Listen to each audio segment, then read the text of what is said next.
Hello, welcome to Bhima Ramos Online Spoken English video number 25.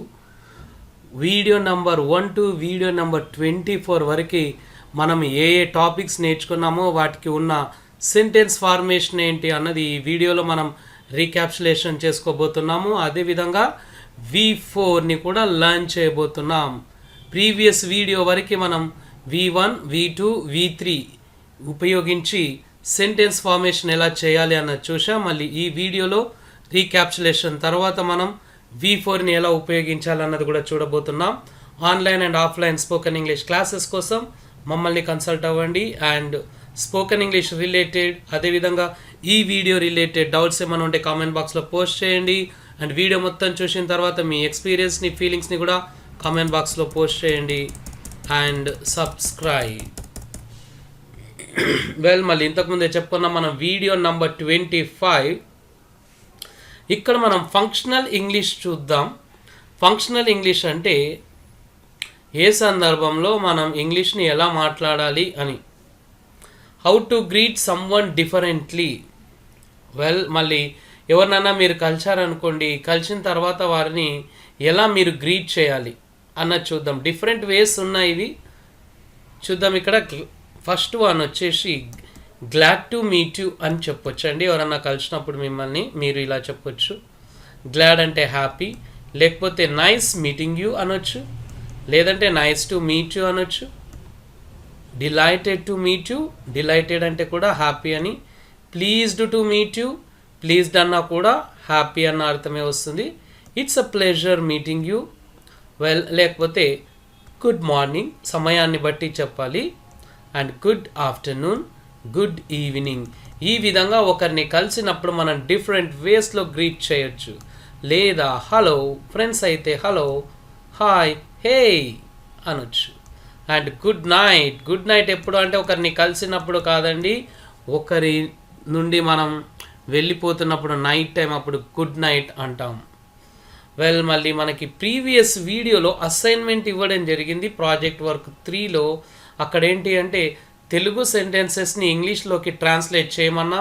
మళ్ళీ మీ యొక్క performance ఎలా ఉంది అన్నది ఇక్కడ ఒకసారి చెక్ చేసుకోండి. కొత్త గాజులు ధరించండి అంటే వేయర్ ద న్యూ బ్యాంగిల్స్. వియర్ కాదండి, ఇది వేయర్. WEAR ఉంటుంది, కానీ ప్రొనౌన్సియేషన్ మాత్రం WHERE మాదిరిగా ప్రొనౌన్స్ చేయాలి. ఎందుకు మీరు ఆలస్యంగా వచ్చారు? Okay, why are you late అనొచ్చు, లేకపోతే సింపుల్గా why did you come late.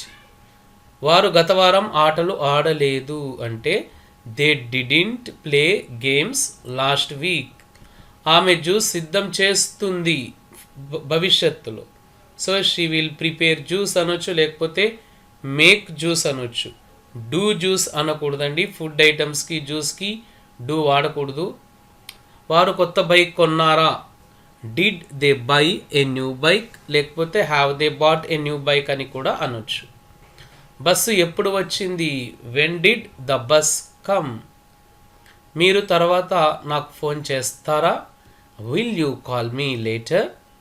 బాలుడు నిన్న స్నానం చేయలేదు అంటే the boy didn't take a bath yesterday. 9th one, నాన్న నా మొబైల్ రీఛార్జ్ చేశాడు. Dad has recharged my mobile అనొచ్చు, లేకపోతే డాడ్ రీఛార్జ్డ్ మై మొబైల్. ఇప్పుడిప్పుడే రీఛార్జ్ చేశాడు అనుకోండి హ్యాస్ రీఛార్జ్డ్ అంటాం. ఇప్పుడిప్పుడే కాకుండా ఒక గతంలో చేశాడు అనుకోండి రీఛార్జ్డ్ అంటాం సింపుల్గా. ఇప్పుడే దినేష్ పడుకున్నాడు. Dinesh has slept just now. మళ్ళీ రీక్యాప్సులేషన్ చూద్దామండి. ఏది ఎక్కడ మిస్ అవ్వద్దండి.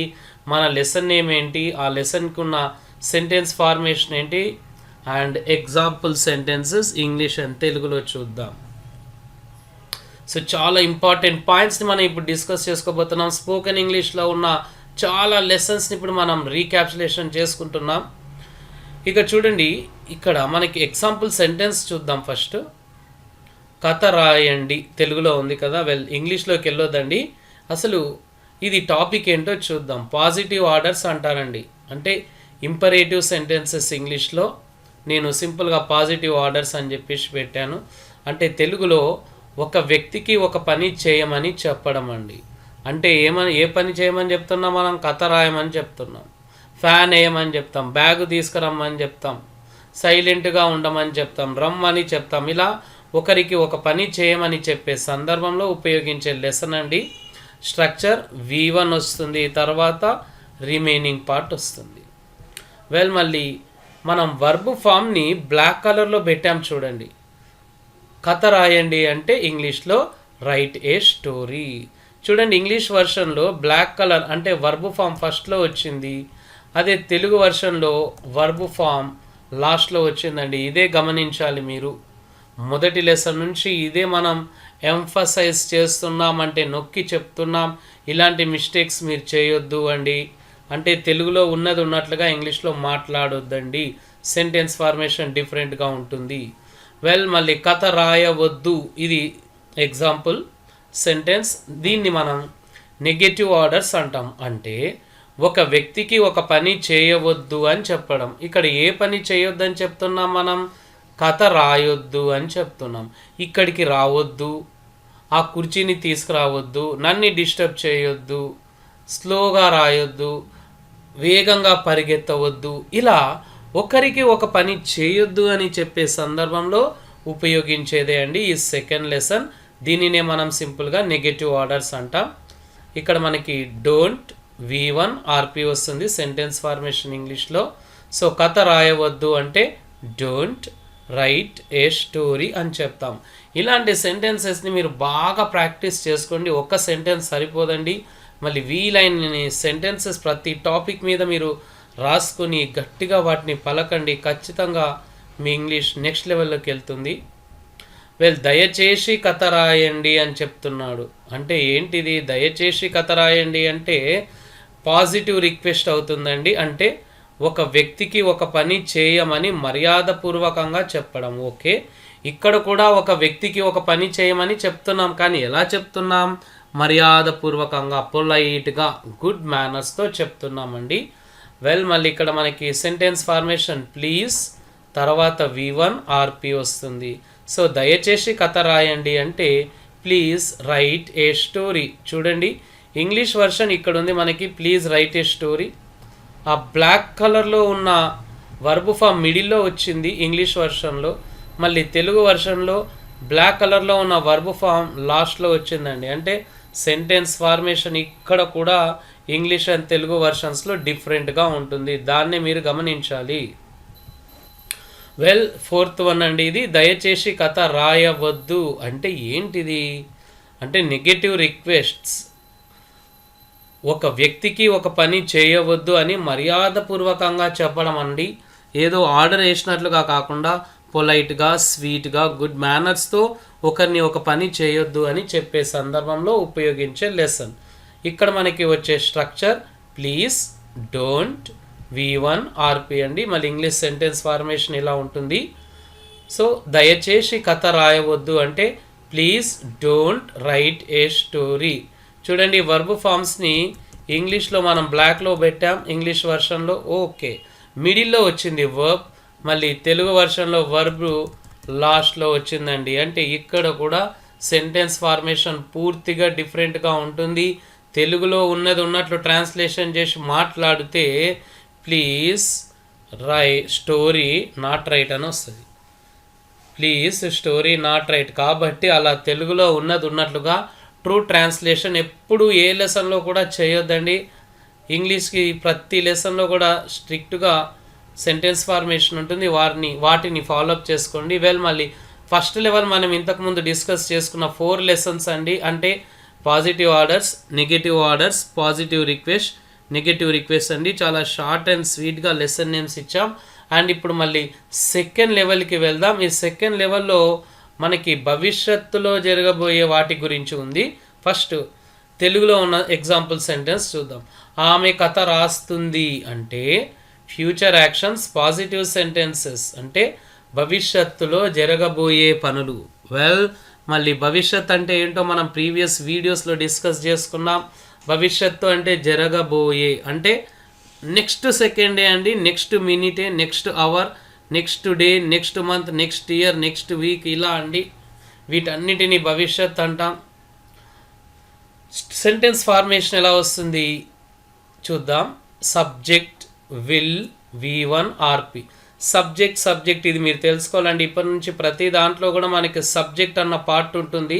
సబ్జెక్ట్ అంటే కర్త, అంటే పనిని చేసేవాడు, doer of the action. Will అంటే ఫ్యూచర్ హెల్పింగ్ వర్బ్. దీనికి ఎలాంటి మీనింగ్ లేదు. భవిష్యత్తులో జరగబోయే పనులని తెలియజేయడానికి ఉపయోగించే సహాయక క్రియ. V1 అంటే వర్బ్ ఫస్ట్ ఫామ్. RP అంటే రిమైనింగ్ పార్ట్. జనరల్గా గ్రామర్లో ఆబ్జెక్ట్ అంటారు. మనం గ్రామర్ మీద ఫోకస్ పెట్టకుండా స్పోకెన్ ఇంగ్లీష్ మీద ఫోకస్ పెట్టాం కాబట్టి మనం RP అని షార్ట్ ఫామ్లో రిమైనింగ్ పార్ట్, మిగతా భాగం అని చెప్పుకున్నాం. సో ఆమె కథ రాస్తుంది అంటే ఇంగ్లీష్లో she will write a story. చూడండి, మనకి ఇంగ్లీష్ వర్షన్లో వర్బ్ ఫామ్ అయిన బ్లాక్ కలర్లో ఉన్న వర్బ్ ఫామ్ మిడిల్లో వచ్చింది. మళ్ళీ తెలుగు వర్షన్లో బ్లాక్ కలర్ అయిన వర్బ్ ఫామ్ లాస్ట్లో వచ్చిందండి. సో ఇక్కడ కూడా sentence formation English and Telugu వర్షన్స్లో డిఫరెంట్గా ఉంటాయి. మళ్ళీ సెకండ్ లెవెల్లోని సెకండ్ లెసన్ చూద్దాం. ఇది మనం సెకండ్ లెవెల్ అండి, ఫ్యూచర్ మొత్తం కూడా. ఆమె కథ రాయదు అంటే భవిష్యత్తులో జరగబోని పనులు, అంటే భవిష్యత్తులో ఒక పని జరగబోదు అని. ఫ్యూచర్ యాక్షన్స్ నెగటివ్ సెంటెన్సెస్, జరగబోదు కాబట్టి నెగటివ్. ఇక్కడ మనకి సబ్జెక్ట్ ఓంట్ అండి, ఇది వాంట్ కాదు, ఓంట్ అంటే విల్ నాట్ యొక్క షార్ట్ ఫామ్ అండి, V1 RP. ఆమె కథ రాయదు అంటే she won't write a story అంటాం. She will not write a story కూడా అనొచ్చు, కానీ స్పోకెన్ ఇంగ్లీష్లో షార్ట్ ఫామ్స్ యూస్ చేయడం చాలా న్యాచురల్గా ఉంటుంది. ఒకవేళ ఓంట్ వాడడం మీకు ఇబ్బంది అవుతే విల్ నాట్ వాడండి, నో ప్రాబ్లం. ఆమె కథ రాస్తుందా, రాస్తుందా అంటే క్వశ్చన్ చేయడం కదా, అంటే భవిష్యత్తులో ఒక పని జరుగుతుందా, జరగబోతుందా అని ప్రశ్నించడం. దీనినే మనం ఇంగ్లీష్లో future actions, positive SR no questions అంటామండి. సో మళ్ళీ క్వశ్చన్ ఫార్మేషన్ చూద్దాం. ఇంగ్లీష్లో will, subject, V1 RP. So ఆమె కథ రాస్తుందా అంటే ఇంగ్లీష్లో ఇలా ట్రాన్స్లేషన్ చేసుకోవచ్చు మనం, will she write a story. మళ్ళీ నెక్స్ట్ లెసన్ చూద్దాం. ఆమె కథ రాయదా అంటే భవిష్యత్తులో ఒక పని జరగదా అని ప్రశ్నించడం, అంటే భవిష్యత్తులో ఒక పని జరగదా అని మనకి డౌట్ ఉండడం అండి. అలాంటి సందర్భాల్లో మనం ఉపయోగించే లెసనే ఇది. Future actions negative SR no questions. ఇంతకుముందుది పాజిటివ్, ఇప్పుడుది నెగటివ్. ఇక్కడ మనకి నెగటివ్ కాబట్టి ఓంట్, తర్వాత సబ్జెక్ట్ V1 RP వస్తుంది. ఆమె కథ రాయదా అంటే won't she write a story అంటాం మనం ఇంగ్లీష్లో. మళ్ళీ ఫ్యూచర్ యాక్షన్ సెకండ్ లెవెల్లో ఇంకా మనకి ఫైనల్ లెసన్ ఉంది, చూద్దాం. When will she write a story. Okay, ఆమె ఎప్పుడు కథ రాస్తుంది, ఆమె ఎక్కడ కథ రాస్తుంది. ఓకే, ఎప్పుడు ఎక్కడ అన్నది ఉంది చూడండి. వీటిని మనం WH క్వశ్చన్స్ అంటాం. సో భవిష్యత్తులో ఒక పని ఎప్పుడు, ఎక్కడ, ఎలా జరగబోతుంది అని ప్రశ్నించడం. సింపుల్గా దీన్ని ఫ్యూచర్ యాక్షన్స్ WH క్వశ్చన్స్ అంటాం. ఓకే, క్వశ్చన్ ఫార్మేషన్ చూద్దాం. WH క్వశ్చన్ వర్డ్ వస్తుంది ఫస్ట్, తర్వాత విల్, సబ్జెక్ట్, V1 RP. ఆమె ఎప్పుడు కథ రాస్తుంది అంటే when will she write a story. ఆమె ఎక్కడ కథ రాస్తుంది అంటే where will she write a story. ఎప్పుడు అంటే వెన్, ఎక్కడ అంటే వేర్. అండి మళ్ళీ సెకండ్ లెవెల్ కూడా కంప్లీట్ అయిపోయింది. ఈ సెకండ్ లెవెల్ ఏదో కాదు, సింపుల్ ఫ్యూచర్ టెన్స్ అండి. టెన్సెస్ నేమ్స్ నేను దాదాపుగా ఎక్కడ వాడబోను, బికాస్ మనం గ్రామర్ మీద కాదండి ఫోకస్ పెట్టడం, స్పోకెన్ ఇంగ్లీష్ మీద. టెన్స్ నేమ్ తెలియకుండా కూడా మనం టెన్సెస్ నేర్చుకోవచ్చు, ఇంగ్లీష్ మాట్లాడవచ్చు అండి. చాలామందికి నేను అలా నేర్పించాను. మళ్ళీ సెకండ్ లెవెల్ కంప్లీట్ అయిపోయింది, అది భవిష్యత్తులో జరగబోయే దాని గురించి. అండ్ ఇక్కడ మళ్ళీ మనకి బ్లూ కలర్లో ఉన్నది థర్డ్ లెవెల్. ఈ థర్డ్ లెవెల్ మొత్తం పాస్ట్ గురించి ఉంటుంది. పాస్ట్ అంటే గతం, 1 minute క్రితం, 2 minutes క్రితం, 5 minutes క్రితం, 1 hour క్రితం, అండ్ 2 days క్రితం, 1 day క్రితం, ఇదంతా కూడా పాస్ట్ అవుతుంది. మళ్ళీ ఒక సెంటెన్స్ చూద్దాం మనం. ఆమె కథ రాసింది. ఓకే, రాసింది అంటే యాక్షన్ అయిపోయింది, అంటే పాస్ట్. గతంలో జరిగిన పనులని తెలియజేయడానికి ఉపయోగించే లెసన్ ఇది. Past actions, positive sentences. Positive అంటే జరిగిపోయింది, పాస్ట్ అంటే గతం. సో గతంలో జరిగిపోయిన పనులు. సెంటెన్స్ ఫార్మేషన్ సబ్జెక్ట్ V2 వస్తుందండి ఇక్కడ మనకి, అండ్ ఆర్పి. ఆమె కథ రాసింది అంటే she wrote a story. Video number 10లో 200 V1 forms, 200 V2 forms and 200 V3 forms ఇచ్చాము. వాటిని 1-2 సార్లు చెక్ చేసుకోండి. టోటల్గా దాదాపుగా అప్రాక్సిమేట్లీ 600 V1 ఫార్మ్స్ ఇచ్చాం, V2 V3 మొత్తం 600 ఇచ్చాం టోటల్గా. మళ్ళీ థర్డ్ లెవెల్లో ఉన్న మనం పాస్ట్ మొత్తాన్ని కూడా థర్డ్ లెవెల్ అని అనుకున్నాం. ఆమె కథ రాయలేదు అంటే గతంలో ఒక పని జరగలేదు, అంటే గతంలో జరగని పనులు. దీనిని ఇంగ్లీష్లో మనం past actions, negative sentences.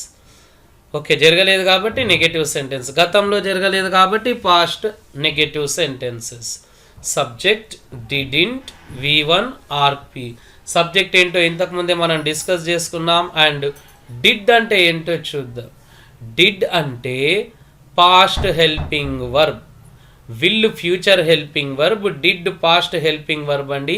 Negative sentences కావాలి అన్నా, క్వశ్చన్స్ కావాలి అన్నా మనకి హెల్పింగ్ వర్బ్ కంపల్సరీగా ఉండాలి.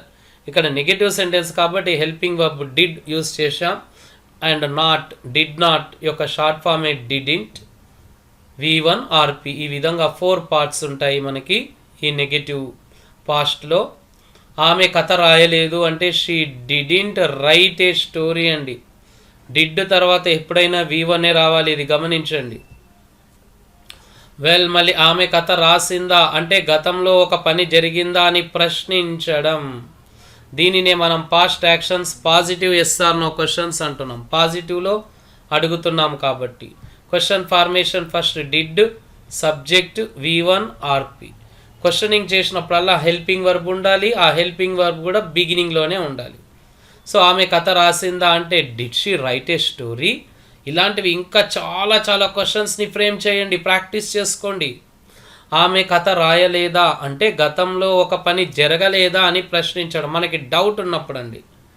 దీన్నే మనం past actions, negative SR no questions అంటాం. ఇక్కడ మనం డిడింతో బిగిన్ చేసుకొని సబ్జెక్ట్ V1 ఆర్పి యూస్ చేస్తాం. Didn't she write a story, ఆమె కథ రాయలేదా.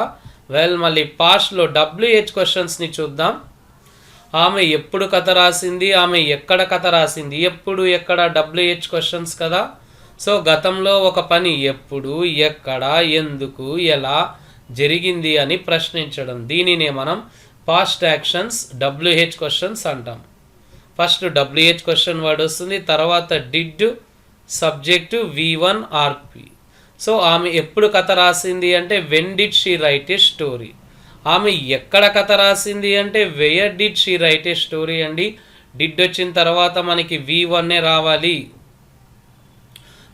ఆమె ఒక కథ రాసింది, ఓకే ఇప్పుడే రాసింది అన్న మీనింగ్ చూడండి.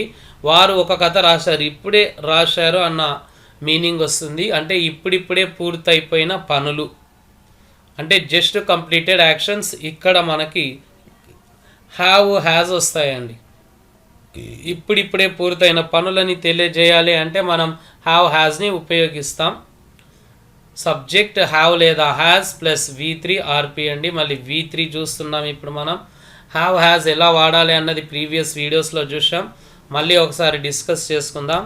హ్యావ్ హెల్పింగ్ వర్బ్ అండి, హ్యాజ్ కూడా హెల్పింగ్ వర్బే.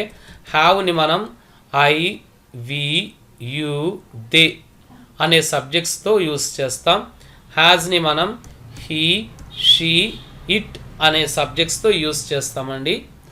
మళ్ళీ ఒకవేళ నౌన్స్ వస్తే ప్లూరల్ నౌన్స్ అంటే బాయ్స్, గర్ల్స్ ఉన్నప్పుడు హ్యావ్ వస్తుంది. Has singular nouns girl, boy, mobile, teacher అన్న సబ్జెక్ట్స్తో వస్తుంది. అండ్ మళ్ళీ ఆమె ఒక కథ రాసింది అంటే మనం V3 ఉపయోగించాలి కాబట్టి she has written a story అని ఇంగ్లీష్లో చెప్తాం. వారు ఒక కథ రాశారు అంటే they have written a story అండి. ఇప్పుడిప్పుడే ఒక యాక్షన్ కంప్లీట్ అయిపోయినప్పుడు మనం హ్యావ్, హ్యాస్తో V3 యూస్ చేస్తాం. వెల్ ఆమె కథ రాయలేదు అంటే ఇంకా ఒక పని పూర్తి అవ్వలేదు అన్న మీనింగ్ తీసుకోవాలండి మనం. అంటే ఒక పని ఇంకా పూర్తి అవ్వలేదు అని తెలియజేయడం. దీన్నే మనం at not completed sentences. At not అంటే ఇంకా పూర్తి అవ్వని పనులు. సబ్జెక్ట్ వచ్చి హ్యావ్ లేదా హ్యాజ్ వచ్చి నాట్ V3, దాని తర్వాత మనకి ఆర్పి లాస్ట్లో వస్తుంది. ఆమె కథ రాయలేదు, ఇంకా కథ రాయలేదు అంటే she has not return a story at అని పెట్టుకోవచ్చండి లాస్ట్లో మనం ఇక్కడ. అండ్ వారు కథ రాయలేదు అంటే they have not return a story at అని రాసుకోవచ్చు మనం. వెల్ మళ్ళీ ఇక్కడ కూడా V3తో క్వశ్చనింగ్ చేసేది ఎలా ఉంటుందో చూద్దాం. ఆమె కథ రాసిందా అంటే ఇప్పటికైనా కథ రాసిందా అని. వారు కథ రాశారా, ఇప్పటికైనా వారు కథ రాశారా అని చెప్పేసి క్వశ్చన్ చేయడం. మళ్ళీ ఇలాంటి క్వశ్చన్స్ని చేసేటప్పుడు మనకి టాపిక్ ఏంటో చూద్దాం. ఒక పని ఇప్పటికైనా పూర్తయిందా అని ప్రశ్నించడం అండి. అంటే హ్యావ్ హ్యాస్తో క్వశ్చన్ చేయడం. Positive SR no questions. So have has వస్తుంది ఫస్ట్, తర్వాత సబ్జెక్టు V3 RP అండి. దీన్నే మనం ప్రజెంట్ పర్ఫెక్ట్ టెన్స్ అంటాం. ఆమె కథ రాసిందా ఇప్పటికైనా అంటే has she written a story. వారు కథ రాశారా ఇప్పటికైనా అంటే have they written a story అంటాం. మళ్ళీ వీటినే మనం నెగటివ్లో ఎక్స్ప్రెస్ చేయాలి అంటే ఎలానో చూద్దాం. అంటే ఆమె కథ రాయలేదా అంటే ఇప్పటికైనా ఇంకా రాయలేదా అని. ఒక పని ఇప్పటికైనా పూర్తి అవ్వలేదా అని ప్రశ్నించడం. ఇక్కడ మనకి హ్యావ్ హ్యాస్తో negative SR no questions. Haven't లేదా హ్యాజింట్ వచ్చి సబ్జెక్టు V3 RP వస్తుందండి. సో ఆమె కథ రాయలేదా అంటే hasn't she written a story. వారు కథ రాయలేదా అంటే haven't they written a story అంటాం. మళ్ళీ ఇక్కడ ఆమె ఎందుకు కథ రాసింది, వారు ఎందుకు కథ రాశారు. ఓకే, WH క్వశ్చన్ వర్డ్ అండి. ఒక పని ఎప్పుడు ఎక్కడ ఎలా పూర్తయింది అని హ్యావ్ హ్యాస్తో ప్రశ్నించడం. సో WH క్వశ్చన్ వర్డ్ వచ్చి హ్యావ్ లేదా హ్యాజ్ యూస్ చేసుకొని సబ్జెక్ట్ V3 RP యూస్ చేస్తాం. ఇవన్నీ ప్రీవియస్ లెసన్స్లో చూసాం. క్విక్గా రీక్యాప్చులేషన్ చూస్తున్నాం మనం. ఆమె ఎందుకు కథ రాసింది అంటే why has she written a story అంటాం. వారు ఎందుకు కథ రాశారు అంటే why have they written a story అండి. మళ్ళీ ఇంతకుముందు మనం డిస్కస్ చేసుకున్న V3 అన్నీ కూడా ప్రజెంట్ పర్ఫెక్ట్ టెన్స్. ఫ్యూచర్లో డిస్కస్ చేసుకున్నవన్నీ సింపుల్ ఫ్యూచర్. మళ్ళీ పాస్ట్ అని పాస్ట్ యాక్షన్స్ అని డిస్కస్ చేసుకున్నదన్నీ కూడా సింపుల్ పాస్ట్ అండి. వెల్ కథ రాద్దాం అంటే ఏంటిది, ఒక పని చేద్దామని సూచించడం. వీటిని మనం పాజిటివ్ సజెషన్స్ అంటాం. ఇక్కడ మనకి లెట్స్ V1 RP వస్తుంది. లెట్స్ రైట్ ఏ స్టోరీ అంటాం. కథ రాద్దాం.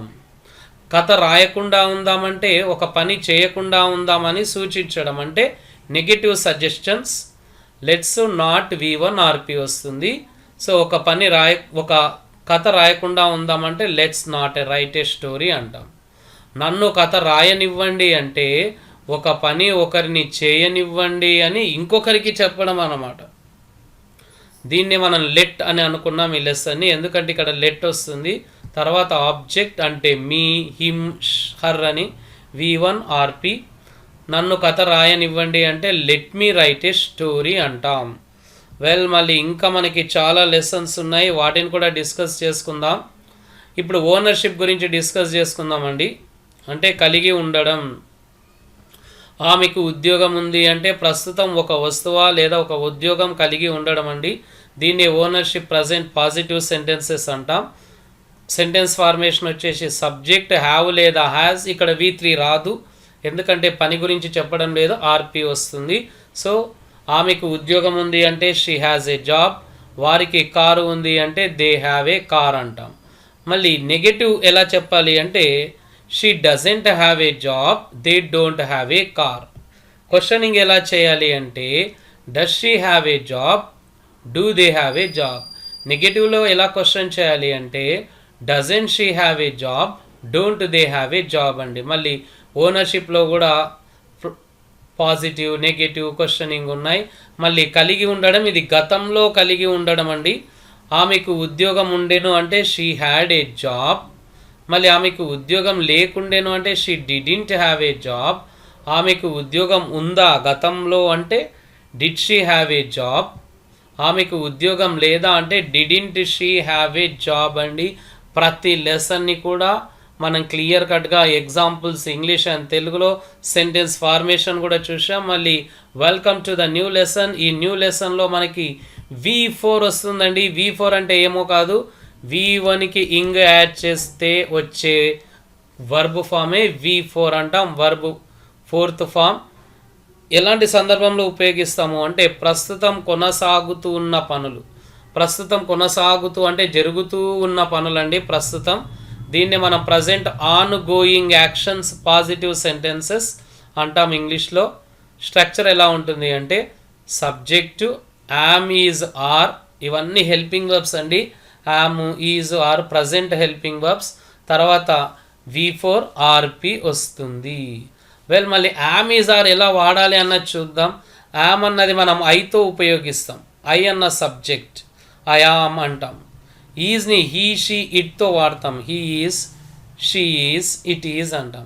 లేదంటే సింగులర్ నౌన్స్తో ద టీచర్, రాజేష్, లేదా సంబడి, ఎవ్రీబడితో కూడా మనం ఈజ్ని వాడతాం. మళ్ళీ ఆర్ని వి, యూ, దేతో యూస్ చేస్తాం. వీఆర్, యూఆర్, దే ఆర్ అని. అండ్ నౌన్స్ కావాలంటే plural nouns, teachers, children, buses. మళ్ళీ కొన్ని ఎగ్జాంపుల్ సెంటెన్సెస్ చూద్దాం. ఒకసారి మళ్ళీ మన న్యూ లెసన్ చూద్దాం. ప్రస్తుతం కొనసాగుతూ ఉన్న పనులండి. ఇప్పుడు మీరు ఎక్కడ ఉన్నా సరే ఒకసారి సరౌండింగ్స్ చూడండి. ఒక్కొక్కరు ఒక్కొక్క పని చేస్తూ ఉంటారు. ఎప్పుడు ప్రస్తుతం చేస్తూ ఉంటారు. పైకి చూడండి, ఫ్యాన్ తిరుగుతూ ఉంటుంది. ఇలా ప్రస్తుతం ఒక పని కొనసాగుతూ ఉన్న సందర్భంలో మనం యూస్ చేసే సెంటెన్స్ ఫార్మేషనే ఇది. Subject am, is, are, V4 RP. మళ్ళీ ఇక్కడ ఇలాంటి సెంటెన్సెస్లో మనం నౌ లేదా currently, presently, at present, look అన్న వర్డ్స్ని యూస్ చేయొచ్చు. తెలుగు సెంటెన్స్ నేను వార్తాపత్రిక చదువుతున్నాను అంటే I am reading the newspaper. I subject, ఐకి సూటబుల్ హెల్పింగ్ వర్బ్ యామ్. తర్వాత చదువుతున్నాను అంటే రీడింగ్ ద న్యూస్ పేపర్. ఇక్కడ చూడండి, మనకి చదువుతున్నానని తెలుగు వర్షన్లో ఒకటే వర్డ్లో వచ్చింది రెడ్ కలర్. కానీ మళ్ళీ ఇంగ్లీష్ వర్షన్లో 2 సార్లు సపరేట్గా రావాల్సి వచ్చింది. నేను చెస్ ఆడుతున్నాను, ఐ ఆమ్ ప్లేయింగ్ చెస్. నేను పాటలు వింటున్నాను, I am listening to songs. Listening తర్వాత టు రావాలి. అతడు ప్రస్తుతం బ్యాంక్లో పని చేస్తున్నాడు అంటే he is working in a bank currently అంటాం ప్రస్తుతం. ఆమె సంతోషంగా నవ్వుతుంది అంటే షీ ఈజ్ స్మైలింగ్ హ్యాపీలీ. అది నిద్రపోతుంది అంటే డాగ్ కానీ క్యాట్ కానీ ఇట్ ఈజ్ స్లీపింగ్. గురువు ఒక పాఠం బోధిస్తున్నాడు అంటే the teacher is teaching A lesson. ఎవరో శబ్దం చేస్తున్నారు, ఎవరో అంటే సంబడి అండి. సంబడి వచ్చినప్పుడు ఈజే రావాలి. Somebody is making a noise. అందరూ హృదయపూర్వకంగా రాస్తున్నారు అంటే everybody is writing sincerely. Everybody తర్వాత కూడా ఈజ్ యూస్ చేస్తాం. మేము ఇప్పుడు భోజనం చేస్తున్నాము అంటే వీఆర్ టేకింగ్ లేదా ఈటింగ్ లేదా హ్యావింగ్ లంచ్ అంటాం నౌ. వారు నా ఇంటికి వస్తున్నారు, they are coming to my home. మీరు సరళంగా ఇంగ్లీష్ మాట్లాడుతున్నారు అంటే you are speaking English fluently. ఉపాధ్యాయులు నోట్స్ని సరిదిద్దుతున్నారు అంటే the teachers are correcting the notes. So ఈ విధంగా మనం స్ట్రిక్ట్గా సెంటెన్స్ ఫార్మేషన్ని ఫాలోఅప్ చేసుకుంటూ ఉండాలి. లుక్ అన్నప్పుడు కూడా వస్తుందండి. Look the birds are flying high in the sky అని. మళ్ళీ నెగటివ్ సెంటెన్సెస్ ఎలా ఫ్రేమ్ చేయాలో అన్నది చూద్దాం. చూడండి, ఇక్కడ present ongoing actions negative sentences అంటే ప్రస్తుతం ఒక పని కొనసాగడం లేదు, ఒక పని జరగడం లేదు అని. ఇక్కడ మనకి subject am, is, are, not negative కాబట్టి నాట్, V4 అండ్ RP వస్తుందండి. Present ongoing actions negative sentences. నేను వార్తాపత్రిక చదవడం లేదు అంటే I am not reading the newspaper. నేను చెస్ ఆడటం లేదు అంటే I am not playing chess. నేను పాటలు వినడం లేదు అంటే I am not listening to songs. అతను ప్రస్తుతం బ్యాంక్లో పని చేయడం లేదు అంటే he is not working in a bank currently. ఆమె సంతోషంగా నవ్వడం లేదు అంటే she is not smiling happily. అది నిద్రపోవడం లేదు అంటే ఇట్ ఈస్ నాట్ స్లీపింగ్. గురువు పాఠం బోధించడం లేదు అంటే the teacher is not teaching a lesson. మళ్ళీ we're not taking lunch now అంటే మేము ఇప్పుడు భోజనం చేయడం లేదు. They are not coming to my home అంటే వారు నా ఇంటికి రావడం లేదు. You are not speaking English fluently అంటే మీరు సరళంగా ఇంగ్లీష్ మాట్లాడడం లేదు అని. ఉపాధ్యాయులు నోట్స్ని సరిదిద్దడం లేదు అంటే the teachers are not correcting the notes అంటాం. మళ్ళీ పాజిటివ్ అండ్ నెగిటివ్ అండి, రెండు పక్క పక్కలే చూద్దాం. నేను టీవీ చూస్తున్నాను, నేను టీవీ చూడడం లేదు అంటే I am watching TV, I am not watching TV. అమ్మ టీ తయారు చేస్తుంది అండ్ అమ్మ టీ తయారు చేయడం లేదు అంటే mom is making tea, mom is not making tea. వారు రోడ్డు దాటుతున్నారు, వారు రోడ్డు దాటడం లేదు అంటే they are crossing the road, they are not crossing the road. Well, మళ్ళీ ఈ విధంగా మనం ప్రస్తుతం జరుగుతున్న పనులని, ప్రస్తుతం జరగలేని పనులని డిస్కస్ చేసుకున్నాం. వెల్, మళ్ళీ ప్రాజెక్ట్ వర్క్ చూద్దాం. Right 5 present ongoing actions అంటే ఇక్కడ ఉన్న సెంటెన్స్ ఫార్మేషన్ని ఉపయోగించి 5 సెంటెన్సెస్ ఇంగ్లీష్ అండ్ తెలుగులో రాయండి. మీకు 2 సెంటెన్సెస్ని మేము ఎగ్జాంపుల్గా ఇవ్వడం జరిగింది. అండ్ ప్రాజెక్ట్ వర్క్ 2 ఇక్కడ నెగటివ్ సెంటెన్సెస్ రాయాలి, 5 రాయండి ఇక్కడ కూడా. And number 3 right any 10 sentences in English and Telugu అండి. మళ్ళీ మీకు వచ్చిన ఏవైనా 10 సెంటెన్సెస్ రాయండి, మన లెసన్ రిలేటెడ్ అయినా మన లెసన్ రిలేటెడ్ కాకపోయినా ఇంగ్లీష్ అండ్ తెలుగులో రాయండి. ఇంగ్లీష్లో రాసి మళ్ళీ వాటిని తెలుగులో కూడా ట్రాన్స్లేషన్ చేయండి. వెల్, మళ్ళీ video related, spoken English related doubts ఏమన్నా ఉంటే కామెంట్ బాక్స్లో పోస్ట్ చేయండి. అండ్ ఈ వీడియో గురించి మీ ఫీలింగ్స్, ఎక్స్పీరియన్స్ని కూడా కామెంట్ బాక్స్లో పోస్ట్ చేయండి. And SUBSCRIBA subscribe. మళ్ళీ ఇక్కడ మన ఈ వీడియోని క్లోజ్ చేసే ముందు ఒక ఇంపార్టెంట్ పాయింట్ డిస్కస్ చేసుకుందాం. అదేంటి అంటే ఈ లెసన్లో కామన్ మిస్టేక్ ఎలా చేస్తుంటారు, ఎక్కడెక్కడ చేస్తుంటారు అన్నది చూద్దాం. షీ రైటింగ్ అంటాం, ఈజ్ అన్నది వాడరు. దే ప్లేయింగ్ అంటారు అంటే ఆర్ అన్నది వాడరు. అంటే యామ్, ఈజ్, ఆర్ అన్నవి వాడకుండా ఈ సెంటెన్స్ని ఫ్రేమ్ చేయడం రాంగ్ అండి. టీచర్ కమ్మింగ్ అనకూడదు, ద టీచర్ ఈజ్ కమ్మింగ్ అనాలి. బస్ గోయింగ్ అనకూడదు, ద బస్ ఈజ్ గోయింగ్ అనాలి. ఈ విధంగా యామ్, ఈజ్, ఆర్ని ఖచ్చితంగా మీరు ఉపయోగించాలి. V4 యూస్ చేస్తున్నారు కాబట్టి హ్యాపీ స్పీకింగ్. మళ్ళీ నెక్స్ట్ వీడియోతో, నెక్స్ట్ టాపిక్తో కలుసుకుందాం. Till then, bye bye, thank you.